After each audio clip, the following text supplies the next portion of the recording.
really tough times. And unfortunately, Texas has not done that. And so those two lessons are really important.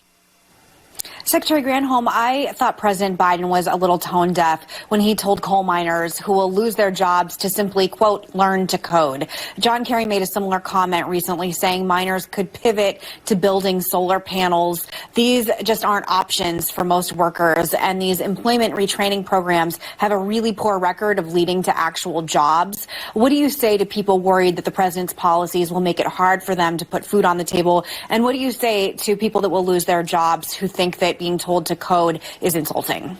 Well, I mean, first of all, if they want to code, of course, that opportunity should be made available to them. However, there are so many jobs in this clean energy space, Meghan, that have skills that are commensurate with the skills that they used in previous jobs. So, for example, we want to be able to make sure that we mine the critical materials that go into batteries. And so we should have miners have that opportunity, or to make sure that the pipe fitters and the plumbers and the electricians who are going to be installing clean energy. Or many countries are powered by the heat that's underneath your feet in the earth, called geothermal. In the U.S., we don't do much of that. It's clean and renewable electricity. We should be able to put people to work doing things that are similar to the skills that they had before and deploying this clean energy. And there are millions more jobs that will be created in this clean energy space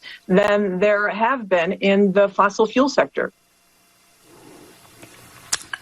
Madam Secretary, the storm we mentioned earlier has also reportedly left tens of thousands of mostly black residents in Jackson, Mississippi with no running water for over 2 weeks now. That's a story we just aren't talking about enough. They don't have clean drinking water, they can't bathe or even flush the toilets. Many residents can't afford bottled water and are really frustrated that there's no accountability. I mean, with the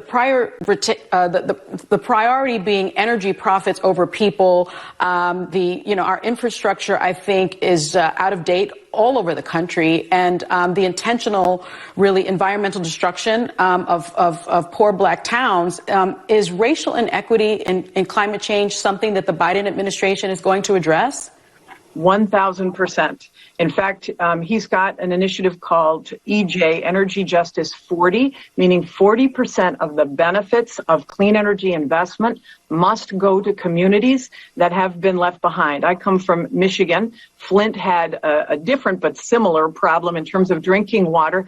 Old pipes, in Mississippi's case, that burst as a result of lack of upgrading of the infrastructure, and it disproportionately happens to communities of color. So this administration is going to put forward a jobs package after this COVID climate bill gets through, and you better believe that there is a commitment to make sure that that infrastructure is invested in the places that need it most, particularly in Black, in Indigenous, in communities of people of color, and communities that have been left behind, poor communities where there has not been the investment that is necessary. This is a jobs play, but it's also a moral play that we must invest in communities that have been left behind.